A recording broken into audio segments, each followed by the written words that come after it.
Changting. It is said that Shi Taipu is a native of Taishan, who likes to draw incantations and pray for the magic of exorcising gods. One of the priests met him and appreciated his intelligence. He grabbed him as a disciple, opened the toothpick of a bookcase, took out 2 rolls of books, rolled up the fox and rolled down the ghost. The Taoist handed him the next volume and said, "If you study this book religiously, you will have food, clothing and beauty. I am Wang Chiching of the Xuandiguen Temple in the north village of Bianzhou, Mr." She asked the priest's name. The Taoist stayed for a few days and taught him all the instructions for getting off the roll before he left. Since then, Shi Sheng has been very good at exorcising evil spirits, bringing money to his home and begging him to exorcise evil spirits. One day, an old man, who gave his name as Wang, showed off the silver satin he had brought, telling Mr. Ishio that his daughter's ghost was already in danger and that he must come by himself.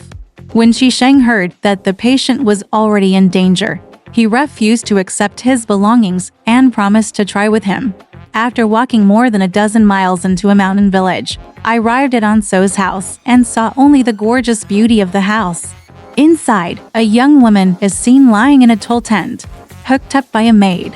Miss Shi, about 14 or 15 years old, was lying on her bed in a faint mood, her face dry and yellow. Before Mr. Shi approached, the girl suddenly opened her eyes and said, "The doctor is here."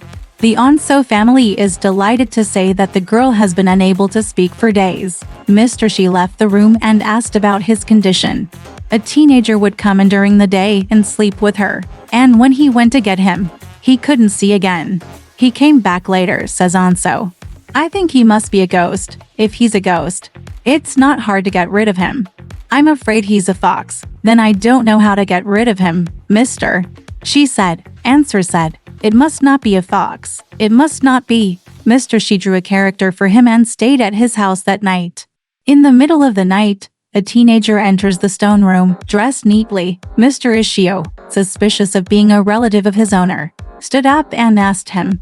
The teenager said, "I'm a ghost. I live in a house full of foxes.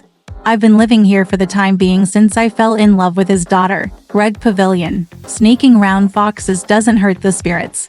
Why do you have to protect his house and break up the marriage?" The girl's sister, a pavilion with a gorgeous appearance. "I made a point of keeping her clean and unblemished so that I could wait for you to come. If they promise to give her permission, you can treat her at Red Pavilion, and then I'll be gone by myself." Mr. Ishio agreed. The girl wakes up when the teenager doesn't come again this evening. After sunrise, Wen Kao was very happy and told Shi Sheng about this. He asked Shi Sheng to come in and look at it. Mr. Shi burned old symbols and sat down to see patients. There was a girl, beautiful as a god in heaven, who must have been a pavilion. After the visit, Mr. Shi sprinkles the tent with a bowl of water, which the woman hastily brings him. Her eyes were swirling and she was charming. Mr. Shi's heart was shaken and he was no longer with the ghost. After he left the room, he said goodbye to Lao Wang, and he left the hospital only to go back to the pharmacy. He didn't come back for days.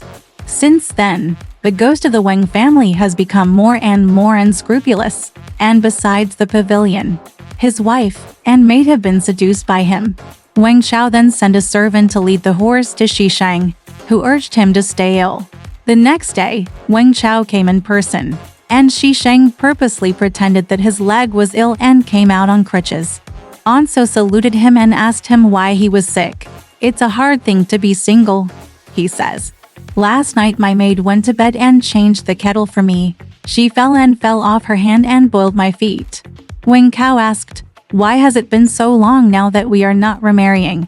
I just hate not finding a white family like you, Mr. She said. Anso left quietly, and she walked to him and said, "I'll definitely go when I'm well. Don't bother coming in person." A few more days later, Anso came again, and Shi Sheng limped off to see him. "I just talked to my wife, and if you can get rid of the ghost and keep my family at peace, my daughter's pavilion. She's 17 years old. I'd rather marry her to you," Anso said. Mr. Ishu knelt down and kowtowed his head, telling Mr. Anso, "If you have such a beauty, How can I value my sick body? I went out the door right away and rode with Anso. When I arrived at Wang Chaojia's home, I was afraid that Shi Sheng, after seeing someone who was sick with a ghost disease, had broken his promise and asked him to meet his old lady for an engagement. The old lady rushed out and said, "How could the gentleman suspect us? Give Shi Sheng the golden hairpin on the pavilion's head as proof." Mr. Shi met his mother-in-law and gathered the family together, one by one, to get rid of the ghost. Only Changting hid in the interior by himself, but Shi Sheng drew a mark on his body and asked someone to give it to him. It was a quiet night. The ghosts disappeared, only the red pavilion was moaning, sprinkling some clean water on her, and her illness seemed to disappear immediately. Mr. Shi wanted to leave, and Mr. Wang was earnest enough to keep him. In the evening, Shi Sheng is invited to drink. The dishes are delicious, and the wine and cloth dishes are very kind. After drinking until the next day, the master told Shi Sheng to quit. Shi Sheng Gang just lay down to sleep. He heard the urgent sound of knocking on the door. He got up and opened the door. The pavilion flashed into him. In a panic, he said, "Our family will kill you with a knife," and run away. She was terrified. His face was colorless. He crossed the wall and fled. Far away, he saw a flash of fire ahead and rushed toward it, which turned out to be a night of hunting by people in the village. When they finished hunting, Mr. Shi went back with them. With resentment and anger in his heart, Mr. Shi has nowhere to complain and wants to go to Biancheng in search of his master, Wang Chicheng, and now has an old father who has been sick in bed for a long time and can't rest. She can't decide whether to go or not because he's planning on it on his birthday. One day, 2 cars came to the door, and it turned out that Mrs. Wang had sent the pavilion, and she said to Mr. Shi, "Why didn't you discuss the marriage?" When Mr. Shi met the pavilion, his resentment evaporated, so he hid what had happened that night. Mrs. Wang urged the 2 men to finish their prayer in the courtyard. "I'm not idle. I don't have time to sit down and taste delicious dishes," she tweeted. "My old man is getting old and confused. If there's anything you can't do about him, I'm glad you're thinking about him for the pavilion."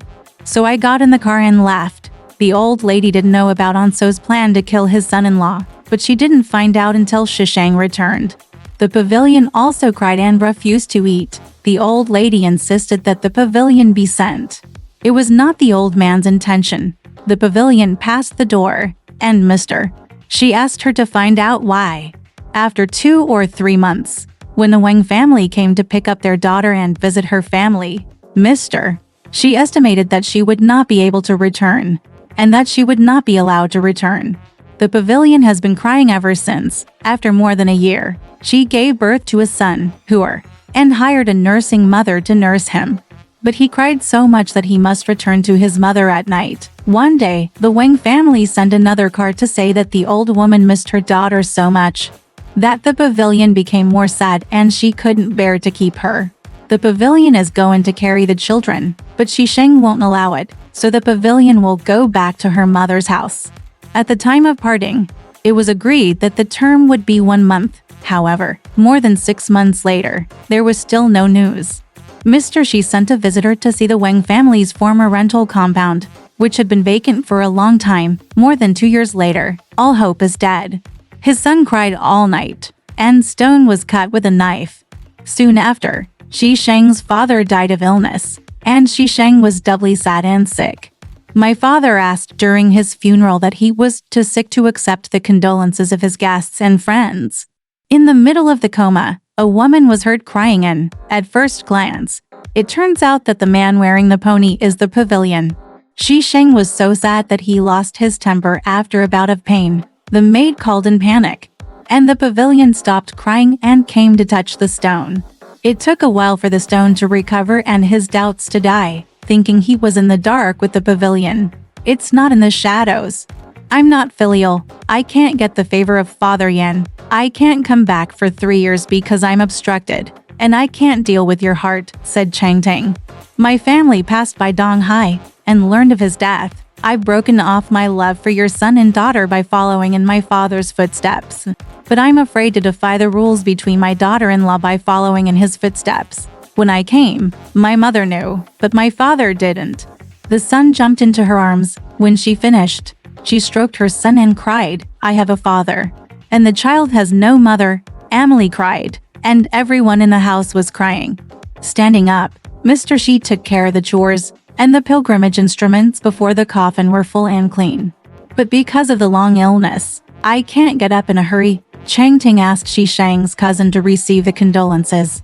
Only after the ceremony was over could Mr. Shi stand up with his crutches and discuss funeral arrangements with the pavilion. "When the burial is over, the pavilion will resign, and don't go back to face charges against your father." But the husband pulled his arm, and the son cried so loudly that he couldn't leave for a while. After a short while, someone from the Wang family came to tell Changting's mother that she was ill. "I came for Lang Jun's father, but didn't Lang Jun let me go back for my mother?" Mr. Chang told Mr. Shi. She said yes. The pavilion told her mother to carry her son and leave in tears. After leaving, he did not return for several years, and Shi Jia's Wang and his son gradually forgot about her. One day, the pavilion floats in when the gate opens at dawn, growing up in a girl's cabinet. "We think of walking a mile away, Mr. Shek said, sighing appalled as the pavilion sat in bed. "And now we're going from one day to the next. Tired?" She asked her carefully. "The pavilion wants to stop talking. I'm afraid what I feel sad about is what Lang Jun feels happy about," Miss Shi said, crying as she insisted. "In recent years, my family moved to Shaanxi, renting the house of Zhao Xiangshen's family. The host and the guest were very close, so the parents gave Mr.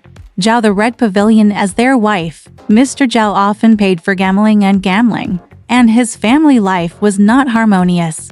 My sister came back to tell my father that he left her and wouldn't send her back for 6 months.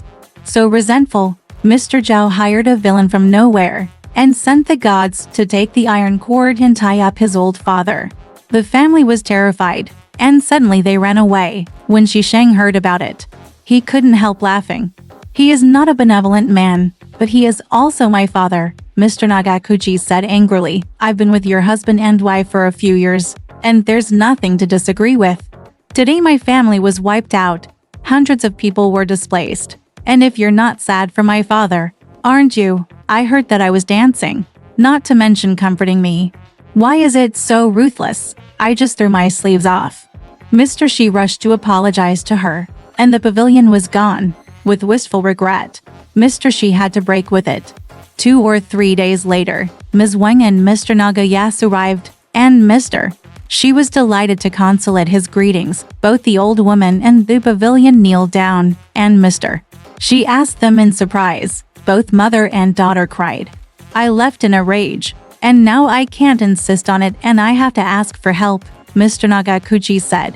What's the face? My father-in-law is not human, but my mother-in-law's benevolence to me and your affection for me are things I will never forget, she said.